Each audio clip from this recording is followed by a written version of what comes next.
우리 교수님들은 여러분들을 너무 큰 기대를 가지고 있었고 또 보고 싶어하고 많이 걱정했습니다. 그래서 정부가 어떻게 나오든 뭐라고 하든 하루는 날 잡아서 신입생의 날로 해서 여러분은 강의실은 못 오지만 확실한 합신인이다 라는 것을 확인시켜주고 하루를 같이 보내자 하고 우리 교수들이 의기가 투합돼서 오늘 여러분을 이렇게 한자리에 불러 모은 것입니다. 참 감사하고 기쁘고 행복하고 내가 합신의 사람이다 라는 것이 참 자랑스러운 날입니다. 여러분이 아시는 대로 아브라함은 그 인생 나이 75살이 됐을 때 하나님과 첫 대면을 하였습니다. 175세에 죽었으니까 요즘 보통 90세쯤 죽는 우리 나이를 생각해서 산술적으로 그냥 환산해 보자면 아마 요즘 같으면 30대 초반쯤이 되지 않았겠나 그런 생각이 듭니다. 오다 가다 우연히 만난 것이 아니고 어떻게 하다 해서 알고 보니 그런 거 아니고 하나님이 작정하고 찾아오셔서 만나게 됐습니다. 하나님이 왜 찾아오셨는가? 이놈이 어떤 놈인가 한번 살펴보자 시험 삼아 오신 것이 아니고 한번 보고 가능성이 있으면 한번 써보자 그래서 오신 것이 아니고 이 사람 개인의 인생 전체에 대하여 그리고 온 세계에 대하여 인류 영원한 역사에 대하여 하나님은 완벽하고 확고부동한 계획을 가지고 작정을 가지고 그 실천의 일환으로 이 사람을 찾아왔습니다. 하나님께서 이 사람을 만나자마자 첫 마디가 그것입니다. 너는 떠나라. 너는 떠나라. 이 떠나라는 말이 그게 전부가 아니라 그 안에 매우 중요한 내용들을 담고 있습니다. 적어도 세 가지를 분명히 하나님이 말씀하십니다. 너는 떠나라. 어디로부터 떠날 것인가를 말합니다. 너의 본토, 친척, 아비집으로부터 떠나라. 본토는 무엇이고 친척은 무엇이고 아비는 무엇인가? 눈에 보이는 현실로 말하면 너무 분명합니다. 그 동네, 같이 사는 그 그룹, 늘 나의 울타리가 되며 함께 사는 내 가족 분명하지요. 그러나 단순히 현상학적인 그 말뿐인 것이 아니었습니다. 나의 신분이 보장되어 있는 곳, 나의 모든 관계가 정착되어 있는 곳, 나의 신변의 안전이 확보되어 있는 곳, 그것이 본토, 친척, 아비집입니다. 자고 가고 먹고 만나고 말하고 생각하고 판단하고 행동하는 모든 것이 그냥 당연하고 자연스럽고 그것이 안전하고 재미있고 좋은 그것을 말합니다. 우상이 지배하고 있고 그냥 나 편하면 되고 내가 가고 싶으면 가고 나의 모든 관계와 신분과 평안이 안전이 신분이 보장되어 있는 그곳으로부터 떠나라는 것이었습니다. 단순히 장소적 이동이 아니라 새로운 차원으로의 떠나라는 것이었습니다. 하나님 없는 곳에서 떠나라는 것이었습니다. 조상 때부터 섬겨오는 우상을 섬기고 제사하고 하는 것이 늘 일상이 되어 있는 그곳으로부터 하나님 없는 곳으로부터 떠나라는 것입니다. 하나님 없이도 잘만 사라지는 곳에서 안전한 곳에서 떠나라는 말씀이었습니다. 익숙하고 안전한 곳에서 strange new world 낯선 신세계로 떠나라는 것이었습니다.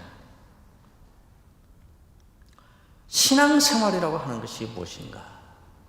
신앙생활이라고 하는 것은 예수 잘 믿어서 드디어 나의 안전을 보장받고 나의 신분을 확보받고 그래서 하고 싶은 일들을 하고 괴로움에서 벗어나 평안한 삶을 드디어 살게 되는 그것을 가르쳐 신앙생활이라고 하지 않습니다. 신앙생활이란 무엇인가? 하나님이 누구인가가 너무 분명해서, 하나님이 어떤 분인가가 너무 확실해서, 가다가 낭떠러지 떨어져 죽을런지 모르지만 땅 끝까지 나아가 보고 싶고, 올라가다가 떨어져 죽을런지도 모르지만 하늘 끝까지 올라가 보고 싶은 모험을 가르쳐서 신앙이라고 하는 것입니다. 여러분들이 신앙생활 잘하고 사역 잘하고 목회 잘하고 예수 잘 믿어서 부흥하는 교회, 편안한 교회, 순탄하게 사는 인생을 확보하고 싶은 것이라면 떠나야 됩니다. 그것이 떠나야 되는 것입니다. 신앙생활은 그런 것이 아닙니다. 두 번째, 하나님이 말씀합니다. 어디로 떠날 것인가? 어디로부터 떠나서 어디로 떠날 것인가? 내가 지시할 곳으로 가라 하셨습니다. 지시할 곳이 어디인가 알 수 없습니다. 아무것도 알 수 없습니다. 부산 동네다 그리 가라 그 말이 아니었습니다. 내가 지시할 곳으로 가라. 분명히 아는 것은 하나님이 지시할 곳이 있다, 하나님이 정해놓은 목적지가 있다, 하나님이 나를 데리고 가시려고 하는 곳이 정해져 있다, 이것만 확실하고 그곳이 어디냐 하는 것은 전혀 알 수 없는 불확실성이 100%인 그 길을 떠나라는 것입니다. 하나님 없는 곳에서 하나님 있는 곳으로 떠나야 된다라는 것이 첫 번째 떠남이었다면, 이제 어디로 가는지는 알 수 없지만은 하나님이 데리고 가신다라는 믿음이 있어야 떠날 수 있는 그 떠남이었습니다. 우리가 확실히 아는 것은 어디로 가는가를 아는 것이 아니라 누가 데리고 가는가 하는 것을 아는 것입니다. 그러니까 어디로 가는데, 목적지가 어딘데, 어떤 길로 가는데 이것을 알아야, 이것이 확실해지야 드디어 안심이 되는 그런 사람은 떠날 수 없는 길입니다. 어딘지는 모르지만 하나님이 가라고 한 곳이 있다. 하나님이 그곳으로 가라 할 때는 단순히 네가 알아서 가라는 말이 아니라 내가 너를 보내려고 정한 곳이 있고 내가 너를 그 이로 데리고 간다 하는 명령과 약속이 한 덩어리로 엉켜져 있는 것입니다. 어딘지는 모르지만 갈 곳은 있어. 어떻게 가는지는 모르지만 하나님이 데리고 가셔. 이것이 있어야 떠날 수 있는 길입니다. 어디로 가라는 것인가? 우리는 늘 어디로 가는가, 결과가 무엇인가, 종착점이 어디인가, 그거를 어떻게 간단 말인가, 이것을 몰라서 늘 불안해합니다. 그래서 그걸 알고 그걸 확보하는 길에 인생을 몰두하면서 버리고 있습니다. 그러나 그거 몰라도 됩니다. 우리는 하나님이 가라는 곳이 있다, 하나님이 정해놓은 곳이 있다, 하나님이 그곳으로 데리고 간다, 이거 하나 확실하면 되는 것입니다. 어쩌면 우리가 가는 길에서 계속 싸워야 되는 싸움 중에 하나가 이 싸움일 것입니다. 어딘데, 어떻게 가는데 그것을 확보하려는 싸움과, 하나님이 가라 했으니까 가면 돼, 하나님이 데리고 가셔, 하나님이 정해 놓으셨대, 그러면 됐지, 이 두 싸움 사이에서 우리는 평생을 싸움하며 살게 될 것입니다. 이 말씀은 하나님의 명령임과 동시에 확실한 약속인 것입니다. 그러니까 그곳이 어디인가가 요점이 아니라 하나님이 가는 곳을 정하시고 그곳에 이르게 하신다, 이것이 요점인 것입니다. 그러니까 이 떠남이 믿음인 것입니다. 너는 떠나라. 세 번째, 하나님이 분명히 말씀하는 게 있습니다. 무엇을 가지고 떠날 것인가? 어디로부터 떠나는가? 어디로 떠나는가? 무엇을 가지고 떠날 것인가?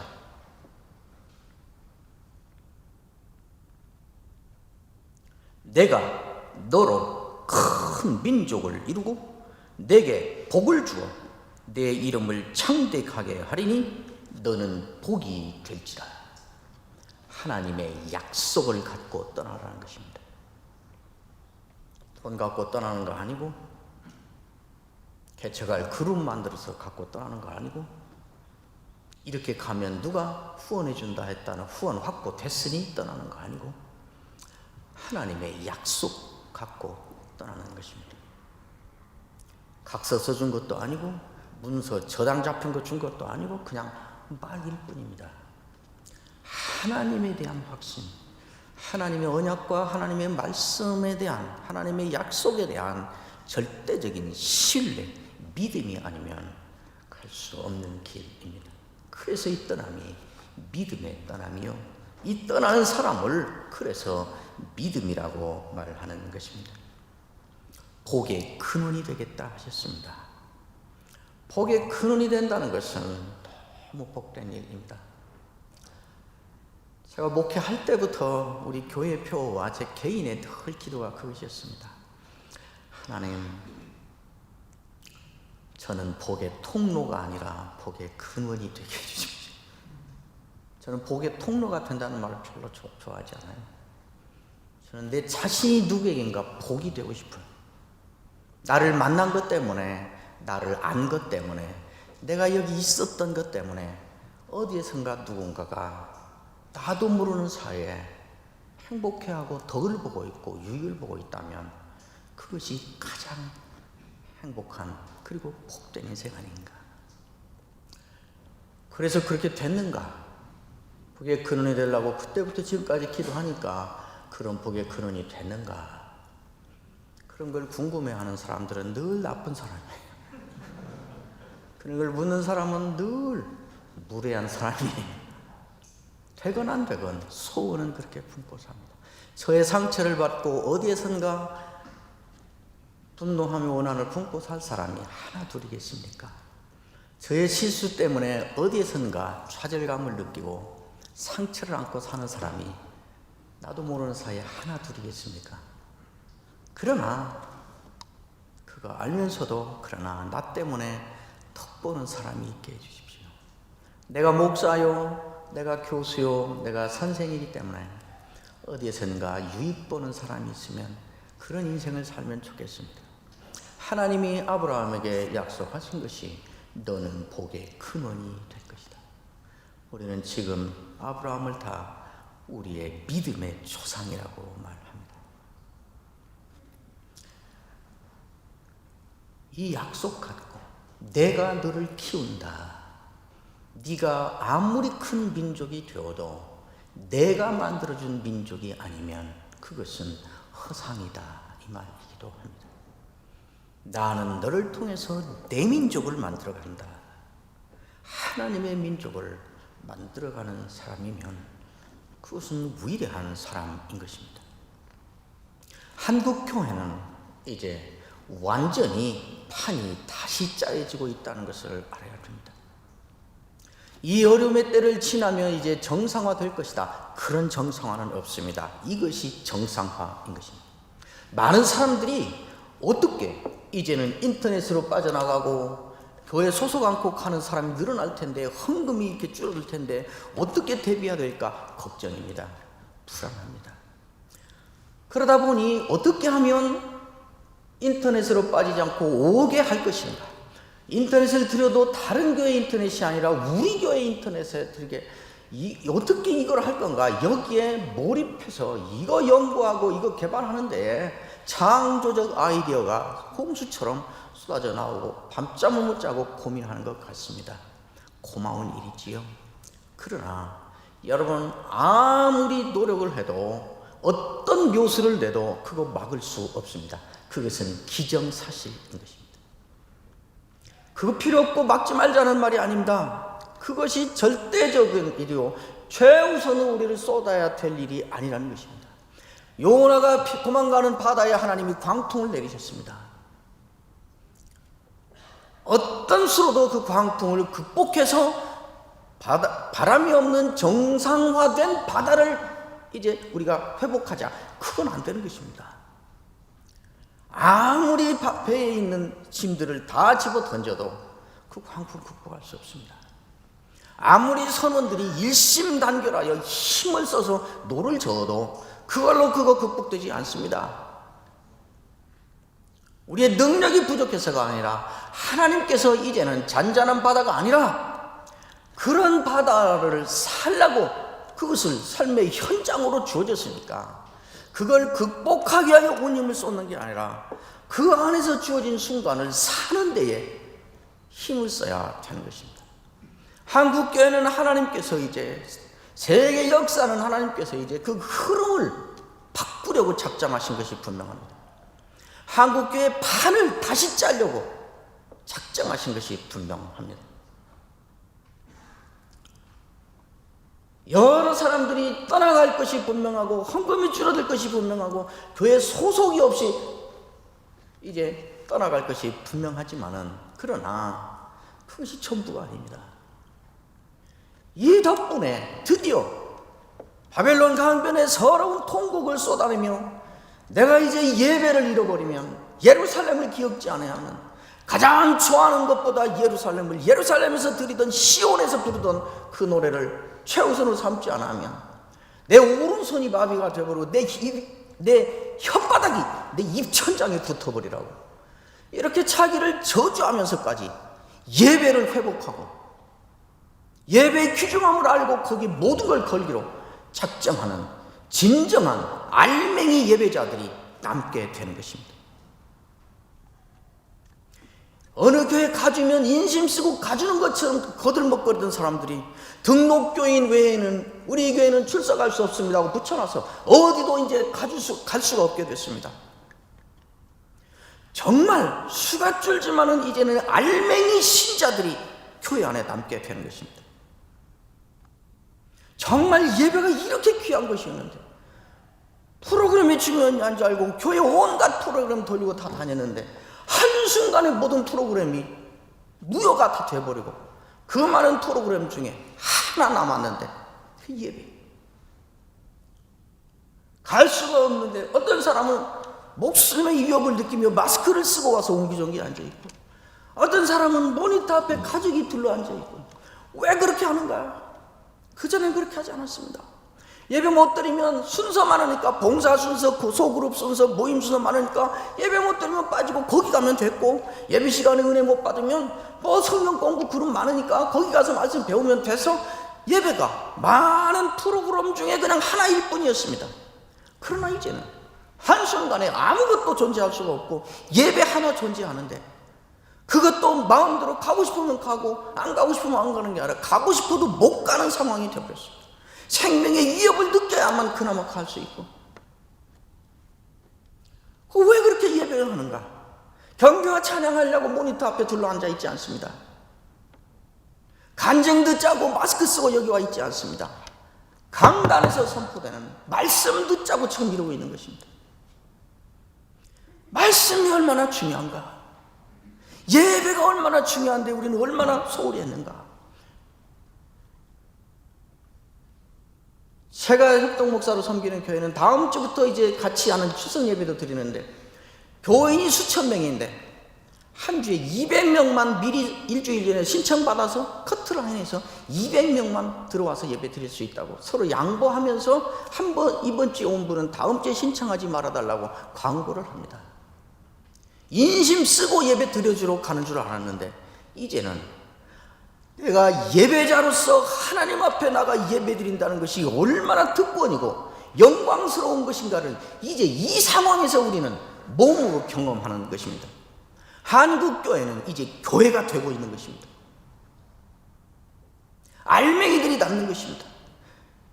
이런 알맹이들을 어떻게 먹여 살려야 되는가? 이 귀한 알맹이들을 어떻게 돌봐야 되는가? 여기에 더 몰입하는 것이 어떻게 못 가게 하는가를 연구하는 것보다 더 힘이 여기에 주어져야 되는 것입니다. 하나님이 이제 알맹이들을 남겨서 남는 소수의 알맹이들을 데리고 한국교회를 다시 시작하려 하시는 것입니다.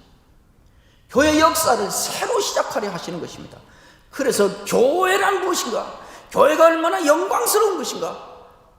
교회가 얼마나 거룩한 것인가? 교회는 얼마나 존귀한 것인가를 우리가 말아먹으니까 하나님이 직접 세상에 드러내요. 뱀을 높이 들듯이 이제 그의 교회를 들려 하시는 것입니다. 이 자리에 우리가 불림받고 있습니다. 그러면 그렇게 알맹이들이 남아서 거기에 열심히 하면 그러면 교회가 부흥돼서 그전처럼 교회가 정상화될까요? 그 생각 자체가 하나님의 역사 진행을 거역하고 있는 거라니까요. 우리의 명예는 어디에 있는가? 알맹이들을 잘해서 다시 교회를 크게 부흥시켰다, 여기에 있는 게 아니라 헌금이 주는데, 수가 주는데 교회가 예전 같지 않은데 그럼 어떻게 하는가? 그래서 제가 오래전부터 총장이 되고부터 예언을 하듯이 한국교회는 이제 앞으로 고난이 일상화된 한 세월을 살아야 된다. 한국교회는 이제 설교의 시대가 열리고 있다고. 고난이 일상화되는 것입니다. 그래서 우리 학교는 고난이 일상화되는 한 세월을 살아야 되는 한국교회에 우리 합심이 해야 될 역할이 뭔가를 고민한 끝에 혹독한 고난 속에서 신앙을 지켜낸 역사를 만나야 위로가 되고 힘이 되고 격려가 되지 않겠나. 그래서 우리 학교가 10가지 프로젝트를 하면서 첫 번째 프로젝트를 프랑스 위군호를 소개하는 위군호 프로젝트로부터 시작한 것입니다. 앞으로 이제 우리의 싸움은 어떻게 해서 우리의 목회와 신변과 생활의 교회 운영에 안전을 보장하고 안전을 확보할 수 있을 것인가? 이것과 사례비를 못 받아도 교인이 줄어들어도 이제는 알맹이들이 모여서 제대로 된 교회를 지키며 굶으면 굶고 맞으면 맞고 무시당하면 무시하면 무시당하고 모욕하면 모욕당하면서 이것이 제대로 된 길이니까, 아까 누가 말하는데 이것이 진짜인 것이니까 이 길 가다가 어느 길목에서 우리 주님 얼굴과 얼굴로 만나는 그것이 나의 명예다, 그것이 영광이다. 이렇게 목회해서 큰 교회 이루어서 구제 많이 하고 선교사 많이 보내고 보란듯이 말하는 그것이 영광이 아니라 작지만 보잘것없지만 이것이 옳으니까, 이것이 성경이니까, 이것이 하나님이니까 이 길 가다가 어느 길목에서 우리 주님 만나면 이것 자체가 영광이다. 이 어느 것을 선택할 건가? 한국교회는 이제 이 선택의 싸움을 계속 해야 될 것입니다. 우리는 고난이 명예인 줄 알고 고난인데도 그 길 가는 것이 영광인 줄 알고 가자 하는 쪽에 서 있습니다. 여러분은 매우 힘든 길에 들어설 것입니다. 아니다 싶으면 신변이 안정되는 곳을 찾기 위해서 떠나도 좋습니다. 그러나 화근하건대 평생을 찾아도 그 길 못 찾을 것입니다. 인생을 허비하고 말 것입니다. 잘 오셨습니다. 우리 이제 이 기회를 붙잡고 가는 것입니다. 주님께서 떠나라 그 말씀에 대하여 우리는 이제 자 떠나자 이 말로 우리를 부르시고 떠나라 하신 하나님께 반응하고 응답하는 것입니다. 합신에서 공부하게 된 것 때로 힘들겠지. 합신에 내가 어려움을 무릅쓰고 결심하고 이렇게 가기로 작정하고 여러 기회를 포기하고 여기 왔으니까 이제 순탄하게 될 거다. 그건 아니라고 그랬잖아. 그건 신앙이 아니라고 그랬잖아. 어려움을 가고 왔으면 어려움을 당해야 신나는 것이죠. 어려움 당할 줄 알았더니 어려움도 없으면 싱겁잖아요. 우리 세대의 사람들은 그래도 쉽습니다. 우리 시대의 사람들은 정말 어려운 데부터 살아서 쉽게 사라지는 데로 왔습니다. 우리 시대에는 밥을 굶는 것 그냥 일상 있는 일인 시대를 살았습니다. 밤새며 바위에 올라가서 기도하지 않으면 안 되는, 때로는 밤을 새며 몸부림치며 부르짖고 기도하지 않으면 안 되는 이런 시대를 통과하며 점점 잘 살아지고 편해지는 여기까지 왔습니다. 그러니까 우리는 쉬워요. 어려워진다. 생활이 어려워진다. 그러면 그때도 살았는데 뭐 까짓거 뭐 못할 것도 없지 뭐. 쉽습니다. 그러나 여러분 가운데 절대 다수는 쉬운 데부터 시작해서 쉽게 살아왔습니다. 그러니까 우리가 여러분한테 우리 때는 하고 말할 수가 없어요. 왜냐하면 우리 때 여러분이 없었고 여러분들은 지금 좋은 때 있었으니까. 그래서 좋게 편안하게 순탄하게 잘 하고 왔으니까 어려운 대로 돌아간다는 것이 정말 힘든 일이에요. 그러니까 자꾸 신변의 안전이 보장되는가 하는 것이 우선순위가 되는 것이에요. 사택 줘요? 몇 시에 출근해서 몇 시에 나오면 되는데요? 보너스 있어요? 사례비를 얼마 주는데요? 아, 우리는 아이가 많아서 그건 안 되겠는데요? 아, 저기 더 준다는데 그리 가야겠는데요? 그러니까 그 나쁜 거 아니에요? 이해가 돼요. 왜냐하면 우리는 걱정이 아니에요. 살아봤으니까. 아, 여러분, 그게 걱정이에요. 신변이 보장돼야 일을 할 거 아니에요. 신분이 안정돼야 될 거 아니에요. 그러니까 이제는 어려움을 하는 것이 어렵지만 어려운 대로 하향 조정해서 가는 일에 익숙해지는 훈련을 해야 돼요. 결과적으로 보면 똑같은 것이에요. 순서만 바뀐 거예요. 우리는 정말 밥도 굶고 밤새워 기도하고 통곡하지 않으면 안 되고 뭐라고 하든지 그대로 해야만 되고 했던 대로부터 이렇게 온 것이고, 우리 지금 누리는 것을 여러분들 미리 누리고 우리 먼저 누리는 걸 여러분 나중에 누리는 것뿐이에요. 전체적으로는 하나님이 공평이세요. 두려워하지 말고 겁내지 말고 가세요. 현장에서 역사하시는 하나님을 경험하지 않으면 절대로 영적인 담력은 자라지 않아요. 다 보장된 거, 그럴 줄 알았던 거 가면 누가 하나님 했다 그러겠어요? 홍해를 건널 때 그 사람들은 하나님 믿고 건넌 거 아니에요. 바닷 가운데 난 길 믿고 걷는 것이에요. 바다가 갈라져 길이 났는데도 그 길을 위험하다고 안 걷는 사람은 믿음이 없는 사람이 아니라 바보 천치인 것이에요. 그러나 요단에서는 하나님을 믿지 않으면 못 들어가는 길이에요. 이제 우리는 요단에 들어서는 것입니다.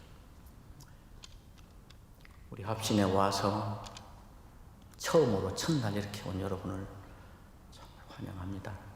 우리 교수님 모두가 여러분을 위하여 기도 많이 했고 여러분을 보고 싶어 했고, 오늘 이 일을 위해서 우리 교수님들이 모두가 다 기도하며 헌신하며 즐거워하고 기대했습니다.